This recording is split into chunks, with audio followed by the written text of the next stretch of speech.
please the Court, Cara Rockenbach on behalf of Citizens Property Insurance Corporation. I'd like to reserve 2 minutes for rebuttal. Sure. What did the legislature intend by enacting the neutral evaluation statute in the sinkhole, in the Florida sinkhole law? Good question. It's a good question. We get that a lot.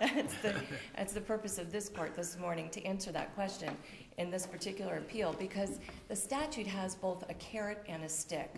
The carrot in the statute is when a party accepts a settlement offer pursuant to the neutral evaluation and ends the litigation, then they get a fee. The stick contained within the statute is when a party is unwilling to accept a settlement offer pursuant to the statute. They take a risk, go to trial, then they have to obtain a judgment that's better than the settlement offer that was made pursuant to the neutral evaluation statute. The NE statute is very similar to the proposal for settlement statute in that way, because there are hurdles that a party has to overcome and achieve in order to get the payout or the payoff of a fee. The question for this court, in light of the legislative intent based on the carrot and the stick and the incentive to promote settlement of sinkhole cases, could an unaccepted settlement offer pursuant to the NE statute, unaccepted, could it ever constitute a confession of judgment? In order for this court to answer that question in favor of the insured, you'd have to ignore the plain language of both the 2009 statute and the 2011 statute. Both statutes contain an explicit statement that the settlement offer cannot be used as an admission of liability.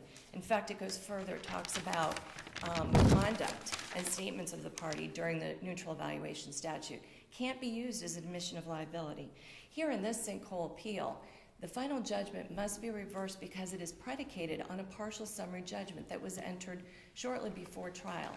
The trial judge in this case took Citizens' settlement offer that was made 4 days after neutral evaluation, 4 days after the neutral evaluator said, yes, I found sinkhole and it's going to cost $32,000 to repair.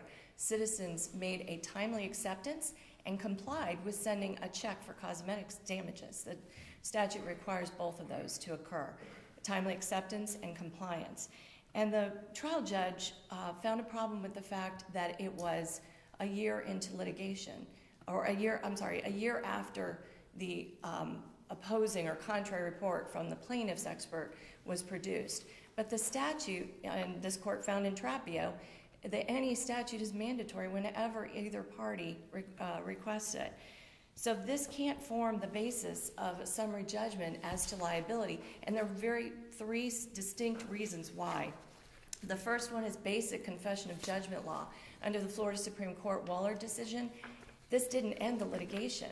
It's not, the plaintiff didn't say, thank you, Citizens, for the check, we're going to cash it, we're going to enter into a repair contract, and we're going to end this litigation. It didn't happen. So the fact that it didn't end litigation means that it can't be a confession of judgment under Florida law. The second reason why it can't be a confession of judgment is that, as I indicated, both the 2009 and the 2011 statutes are express in that the settlement offer cannot be admissible to prove liability. This is important because it is a benefit to both parties. It's an evidentiary protection for both the insurer and the insured, and it goes both ways. Neither party can say, once they get to trial, oh, but they offered to pay me and settle this case. So that's a second reason why it cannot be a confession of judgment. And the third reason is that in 2011, the statute was clarified. And in 2011, the subsection 15B, which previously said no fees can be owed under 627.428 unless the policyholder obtains a judgment more favorable than the neutral evaluation. In 2011, it was clarified to add that the actions of the insurer are not a confession of judgment or admission of liability. That is significant. The legislature wants to promote settlement of sinkhole disputes through the NE process. So a settlement offer can never, ever constitute a confession of judgment or admission of liability, especially when the insured rejects it and rolls the dice and continues through litigation. The litigation didn't end. If this court were to say that a settlement offer can be an admission of liability, consider the chilling effect. No insurance company would ever offer to settle a case pursuant to neutral evaluation, because they would then know that the insured gets a free shot. They can reject it, hold it in their back pocket, and use it against the insurance company at trial. This actually happened even before trial. It was used against the insurance company through a partial summary judgment. But it's the same concept of the chilling effect. The insured can get fees under the statute two ways.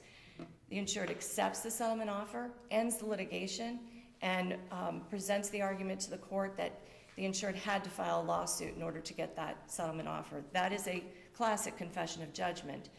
The second way an insured could get fees is they can reject the settlement offer through the neutral evaluation and obtain a judgment that's more favorable than the offer that was made during that process. But the plaintiffs want this court to rewrite the statute and say that a statutorily compliant and protected settlement offer is tantamount to an admission of liability, and that's simply not the case. There are three cases I think that this court would want to take note of in the context of this issue, and that's the Omega decision from the 5th District Court of Appeal that spoke to this issue as well as the claims presumption. The Florida Supreme Court recently took jurisdiction of the Omega versus Johnson 5th DCA decision, possibly on the claims presumption of correctness issue, which we are not arguing before this court today based upon the decision of Munoz versus Citizens, which is also pending in the Supreme Court. But the Omega decision in the 5th DCA talked about the confession of judgment rule, and almost strikingly similar facts to this case. The insurance company denied the Sinkhole claim, invoked NE, and then accepted the NE's recommendations. The court entered summary judgment, trial court entered summary judgment and said that's a confession of judgment. The 5th District Court of Appeal reversed and said no, this is not a confession of judgment, and cited this court's Colella decision and said that the facts of Omega were similar to Colella, where this court wrote under very similar facts, we are at a loss to determine what act by State Farm that the trial court believed constituted a breach of contract, and therefore it can't be a confession of judgment. And then, of course, the Clifton decision from this court that states that confession of judgment is not an absolute rule. So Citizens asks this court to reverse the final judgment and that was predicated on the erroneous partial summary judgment, to write an opinion clarifying and explaining that a settlement offer under the neutral evaluation statute is protected, and it's codified in the neutral evaluation statute under subsection 10 in the 2009 statute and subsection 9 in the 2011 section of statute. We'd also ask this court, upon reversal and remand, to write on one other significant issue. And there's an issue with regard to the neutral evaluator and his testimony. And unless the court has questions on that issue, we would stand on our briefing. It's very clear-cut and builds on this court's decision in Butrego. But the issue that I present to the court is on the cosmetics issue. It's the last issue in the briefs. And it repeatedly occurs below, so it would be worth this court's time and judicial economy to write on the issue. The 5th District Court of Appeal did write on the issue in the case of State Farm versus Phillips recently. And the issue is, when a plaintiff in a sinkhole case sues for breach of contract and seeks contract damages, what is the measure of damages? The measure of damages is set forth in the contract. And just because a party breaches doesn't mean that the damages escalate to whatever is ultimately or may ultimately be owed. In this case, it's an actual cash value policy. And just like the State Farm policy in State Farm versus Phillips, it's codified in the statute, 627.707, subparagraph 5. An insurance company can hold back, can pay ACV, hold back on subsurface repairs until the insured enters into a contract. What happens at trial below, and what happened in this case, is that the plaintiff had the burden of proving what their actual cash value for cosmetic damages were at the time of the loss. They failed to do that. There is no evidence in this record of actual cash value at the time of the loss. The plaintiff presented an expert witness, Dennis James of Triad Consulting, and he was asked the question, I believe it was on direct by plaintiff's counsel, did you come to a conclusion based on your estimate and observation as to what RCV or value of repairs as of 9/11/12? Remember, the date of loss is 2009, not 2012. He says, yes, 19,000. On cross-exam, that's his sum total of his testimony. On cross-examination, he is asked, did Triad, or you, Dennis James, ever provide an ACV estimate of the property as of May 2009, which is the date of loss when it's reported? No. There is zero testimony in this record that the plaintiff had the burden of proving actual cash value as of the time of loss. Citizens moved for directed verdict and renewed the directed verdict and brought it up again in the motion for new trial, all of which were denied. But it tracks the 5th District Court of Appeals decision in State Farm versus Phillips. The only measure of damages that is owed, if in fact citizens breached, is the actual cash value of cosmetic damages at the time of the loss.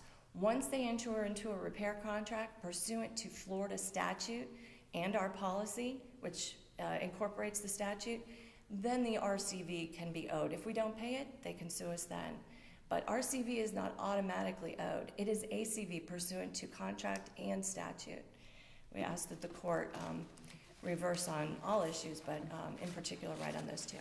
Thank you. Thank you, Ms. Rockenbach.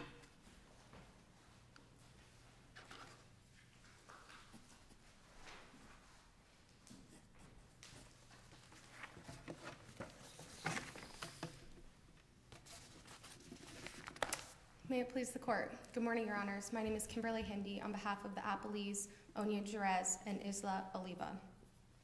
This court should affirm the judgment below for 4 reasons. The summary judgment was properly entered on the issue of liability.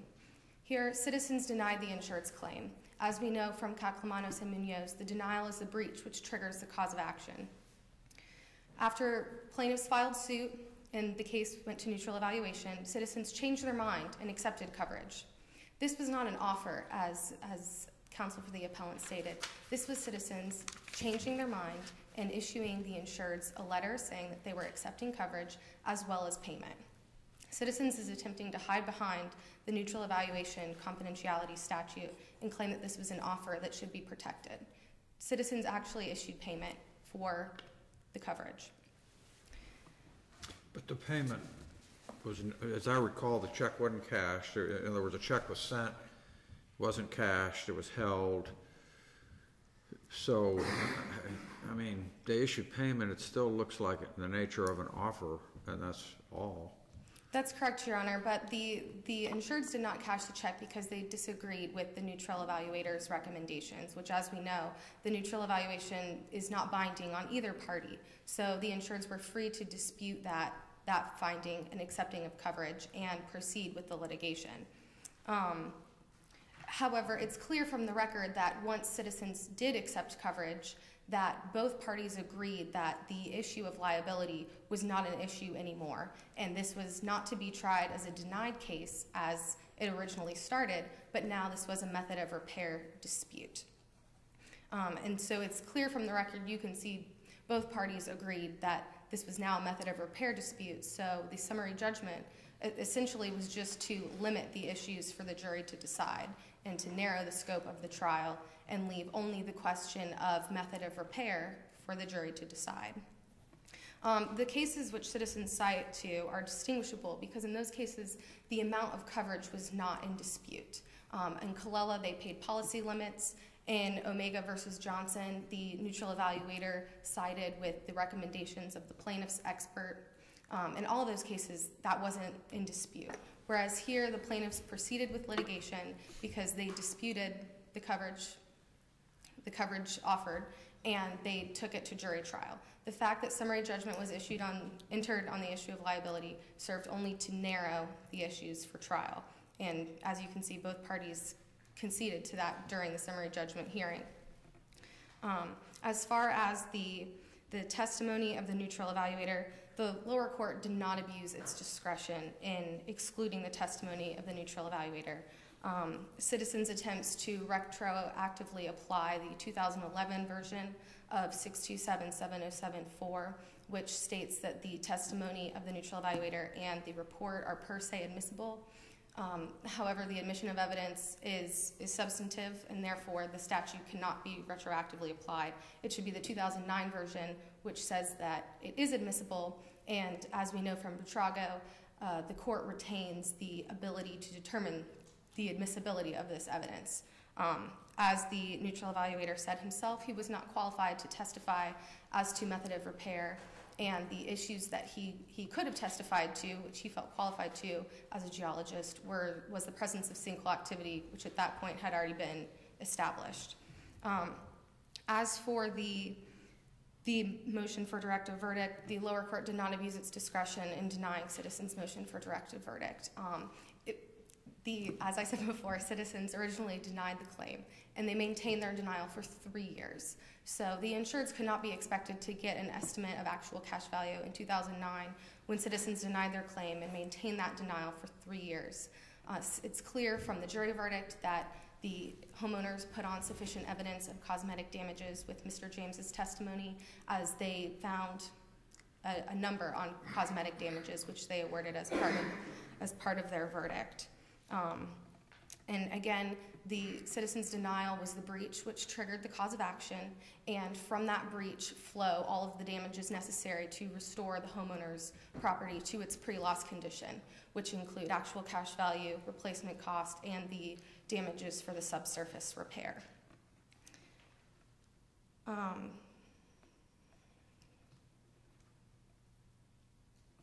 Going back to my first point, again, those cases that Citizens cites to are distinguishable from this case based on the amounts offered, and therefore, based on these reasons, the summary judgment was properly entered on the issue of liability.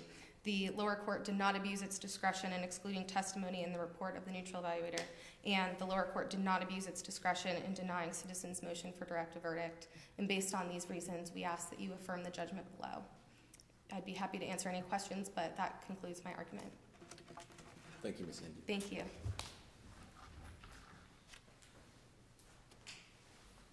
Very briefly. So it does seem that this is really more about damages than about liability. Right? Well, liability, is liability really alive still? It absolutely is, and there are Okay. 2 reasons. Your Honor, you Okay. asked the question about the payment, and that is significant because in the statute, in subparagraph 15, in order to receive that carrot under the statute, Citizens, the insurance company, has to timely agree in writing to comply, and it's a conjunctive in the statute, timely comply with the recommendations. That means issue the check.